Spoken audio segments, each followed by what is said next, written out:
There we go. Great.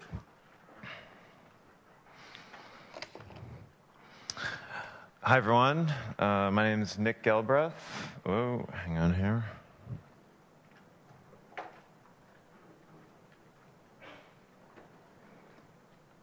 Ah, there we go. Great. Nick Galbreath. There's Twitter. Just wanted to announce that I've actually formed a new company based on some of the stuff you'll be hearing. But thanks to my former employees, Ipan Web in Tokyo and Moscow and Etsy before me. These slides are also in English and in Japanese. They are online right now. So you can follow along now, or CodeBlue will also post later.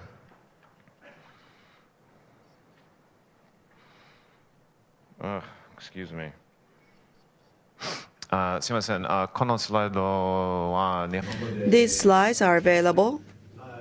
Well, these slides are not available in Japanese. Injection attacks. It's still a #1 OWASP problem, and these are very easy problems. This is unlike what Jeff Moss said yesterday. This is not curing cancer. These are very easy problems, yet we still have a lot of problems, so we really need some other type of solution. So what is libinjection? It's a small C library to detect SQL injection from user input, such as a website or other application. It has an API in Python, PHP, Lua, and I think there's one for mRuby. And it was introduced about 2 years ago at Black Hat. Okay? Again, it's available now. It's open source. It's on GitHub for you to use right now. Why? 2 years ago, when I was looking for solutions, there just weren't very many available. The existing systems to detect SQL injection were all based on regular expressions. They didn't have any tests in terms of performance, how fast it was, were they accurate, did they work well. I actually didn't know what they were doing, and very difficult to debug.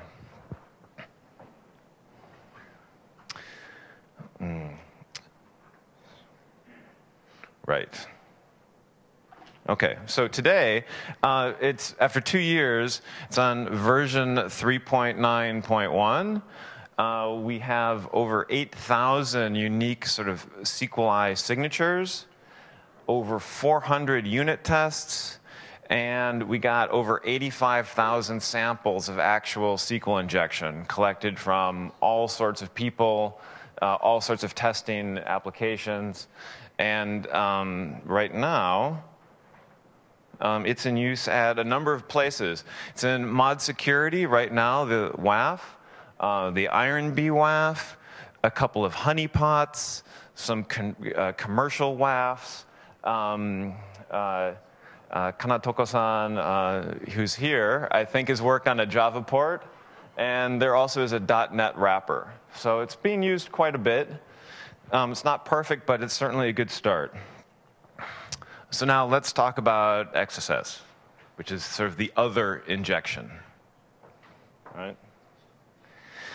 In some ways, very similar to SQLi. There is no good detection system. No standard library. Again, not very many tests. And again, the ones that exist are regular expression based. That is a problem due to false positives and false negatives.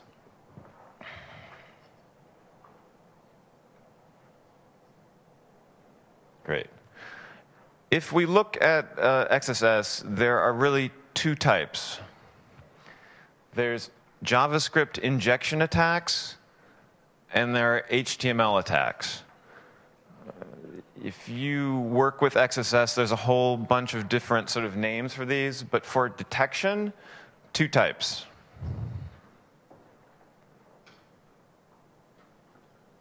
Great. So first one is cross-site scripting JavaScript injection. this is your DOM style attack, right? It attacks existing JavaScript code in your application. Okay? And it's my opinion that this can really only be detected in the browser. Sometimes these attacks never even touch the server. And detecting these is really hard.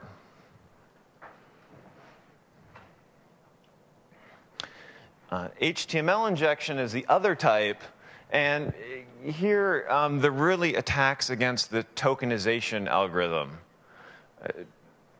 Tokenization is turning text into tags. It's not a very common word. I don't know if that translates well or not. And this, the goal of this is to trick the browser into changing into JavaScript mode so you can run whatever code you want. This actually seems detectable. And here, maybe easier for me over here, these are just sort of samples. If you're familiar with cross-site scripting, these are where, where the user input gets inserted to create the injection attack. And it can be in many places. It can just be emitted right into the HTML. Might be part of the tag attribute value. It could be inserted there, inside quoted characters. And then also, only in IE, you can do back quotes as well. So HTML injection can occur in many sort of different areas.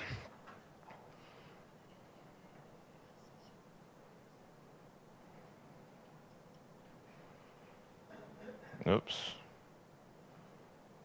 Great. OK. So a long time ago, every browser had their own algorithm to sort of turn text into tags, right? And this led to all sorts of different attacks, one for Firefox, one for IE, et cetera, because they all did it differently. However, nowadays, every current browser actually does this exactly the same way.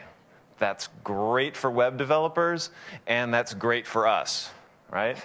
The HTML5 algorithm for tokenization is very specific. Okay? You don't really need to translate all this, but literally every step in the parsing algorithm is very defined.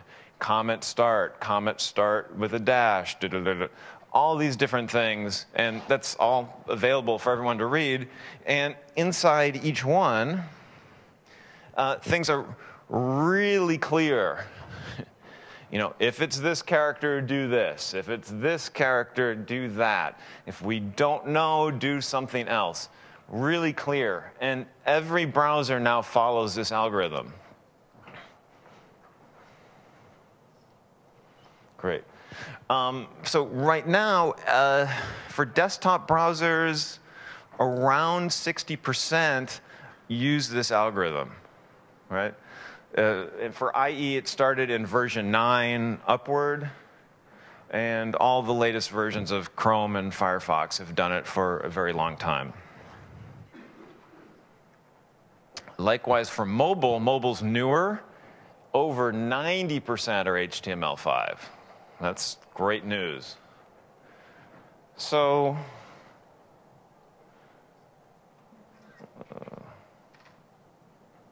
whoops, excuse me. The rest of them, the rest of the troublemakers, are IE6, IE7, and IE8. IE6 someday will die, hopefully, right? It has to. IE7 really tiny, so don't worry about that. IE8 is a bit of a problem. It's still used a good bit, 20%. Mostly, however, on Windows XP. So we're hoping that usage of Windows XP goes down. I'm not convinced we should focus our energy on protecting users on Windows XP. I'm not sure you can do it anymore. So, given this, I'm going to introduce libinjection XSS. And one problem I saw in old systems of detecting cross-site scripting is they weren't focused. So, or they didn't have a clear goal. My goal is to detect HTML injection attacks on new browsers. I do not care about XML, XSLT injection. Different problem, important, but different problem. I don't care about IE6. And DOM-style attacks are just different. And there's a lot of good innovation in protecting the client. Chrome and IE both have interesting systems, but not today. Libinjection has a complete HTML5 tokenizer. Unlike a browser, it does not try and build a tree or a DOM or anything like that. It just tries to emit token events, and I'll show what that is in a moment. Also, no copying of data, very, very fast. Okay, so here's a sample of what sort of the output of this tokenization step looks like. You know, up top you have sort of just a tag that comes in, and out comes these little things like this. You know, and it's, I think if you've worked with HTML, you'll understand this. It just sort of emits all the different pieces of the input. Now, most user input, if it's not HTML at all, like just from your web page or website, please enter your name, most of the time it's going to emit nothing, just one big blob, because it's not actually HTML, right? So I'm going to take user input, run it through the tokenizer 6 different times, because that's how user input can be injected in HTML pages, right?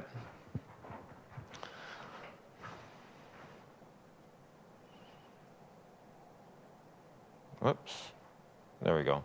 And then when I have this list of tokens, I can actually ban things that look bad.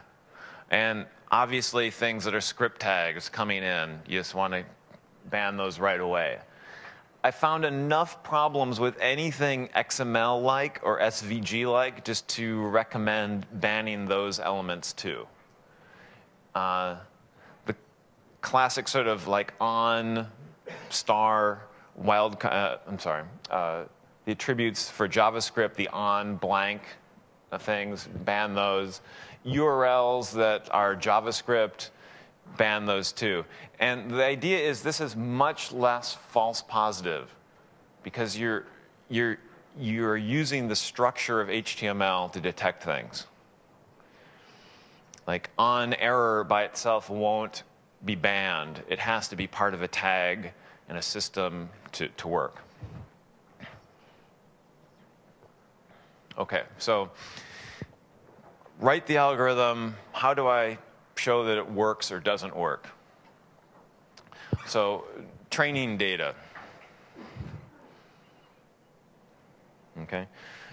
First thing I looked at is XSS cheat sheets, which there are a number of. Unfortunately, the few that I found are very old. They haven't been updated. As sad to say, some just don't work anymore. So I removed all the old ones that were kind of junk. Let's see. Then, yeah, so get rid of all the old ones. Keep only the ones that actually still work. If you're not familiar with html5sec.org, it's a really good website. It lists every type of XSS vulnerability and lists what browser it's for. So that's a very good resource, but also has a lot of very old exploits. Great for history, not so good for training.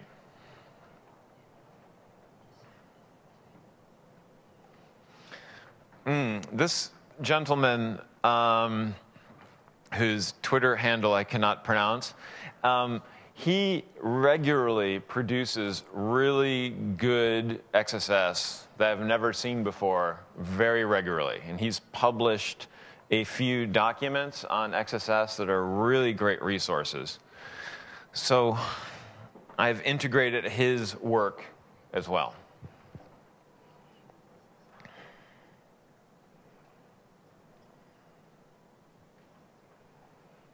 Oops.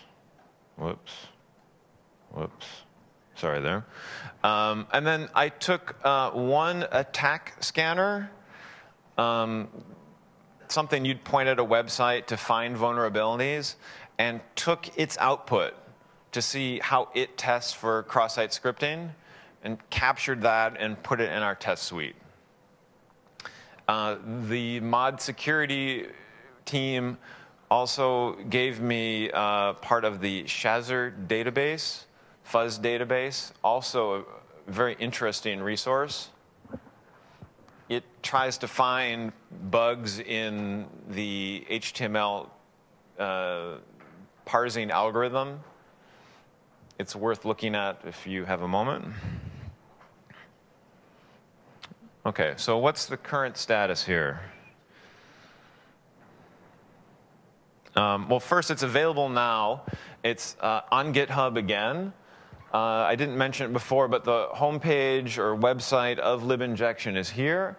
It's in the main line. You can use this right now. It is early, though. I did run it through. So I collected all these sources, and I got about 1,600 unique XSS samples. And I run it through, and I get almost everyone detected, and I got 11 ones it's not detecting. And I'm very pleased to say that these only are for one particular problem, which I am researching now on how to fix. Unbalanced quotes. Hard to say in Japanese. My friend couldn't quite figure it out. Incorrectly formed HTML attributes, or they have different quote characters inside each other. IE processes them very differently, and I'm working on fixing that. Okay. So parsing all this work and doing it 6 times sounds slow. The good news is it's not. For most inputs, very little work is actually done. And on my laptop, I'm getting over 500,000 checks per second. So it's definitely fast enough. You won't even notice this, if you integrate this into your website. The other thing is the algorithm is actually pretty simple. The source code is in C, but if you are talented in programming, I think you could port it directly to another language, and it would still be very fast.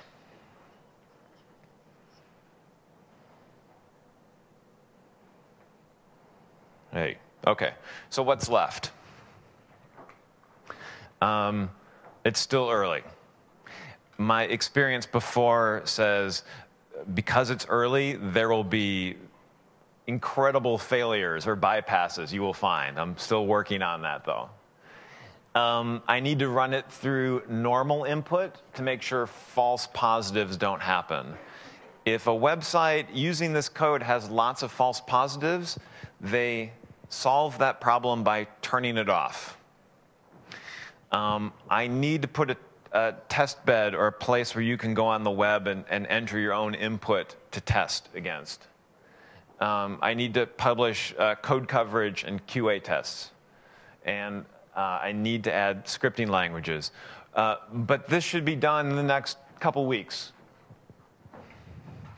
So if you have XSS sources or if you love XSS, please contact me. I'm always looking for new sources of information, and I'd love for you to try out libinjection XSS. As a final note, these photos, I was in California 2 weeks ago, so this is Death Valley. Anyway, thank you, CodeBlue, for your time. I hope to see you soon. Thanks.